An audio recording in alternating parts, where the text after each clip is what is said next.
હું ડૉક્ટર મયુર જોશી એએમએનની એક્સટેન્શન કમિટીનો સભ્ય છું અને સ્વદેશી જાગરણ મંચની રાષ્ટ્રીય કાર્યકારિણીનો સદસ્ય છું. મયુરભાઈ બતાવો કે ખાસ કરીને આજે આ કાર્યક્રમ યોજાય છે સ્વદેશી હાટ, કઈ રીતનો કાર્યક્રમ છે, કેવી રીતે સ્વદેશી વસ્તુઓને પ્રોત્સાહન આપવા માટે પ્રયત્નશીલ? એ અમદાવાદ મેનેજમેન્ટ એસોસિએશન દ્વારા આજે સ્વદેશી હાટનું આયોજન કરવામાં આવ્યું છે.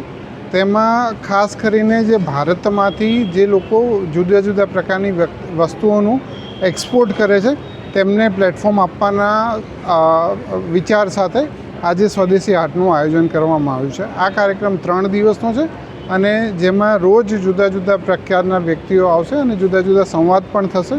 મહિલાઓ સાથે સંવાદ થશે, યુવાનો સાથે સંવાદ થશે અને એ વિવિધ વિષયોને લઈને 3 દિવસ જુદા જુદા પ્રકારના કાર્યક્રમો પણ થશે. કયા પ્રકારના સ્ટોલ લગાવવામાં આવ્યા છે, કઈ કઈ વસ્તુ અત્યારે? આ સ્ટોલમાં ખાસ કરીને બહેનો દ્વારા બનાવવામાં આવતી જુદી જુદી વસ્તુઓ, ભારતીય પરંપરાઓ આધારિત જે જુદા જુદા પ્રકારની જે વસ્તુઓ બહેનો ખાસ કરી અને લોકો બનાવી રહ્યા છે તે પ્રકારના સ્ટોલ્સ છે કે જેનાથી નેચરલ સાબુના છે, હાથથી બનેલા વણાટના કાર્ય છે, માતાની પછેડી છે, બહેનો જુદી જુદી ઘરે હોમમેડ વસ્તુઓ બનાવે છે એના સ્ટોલ છે. એટલે આવા વિવિધ પ્રકારના સ્ટોલ્સ અહીંયા મૂકવામાં આવ્યા છે.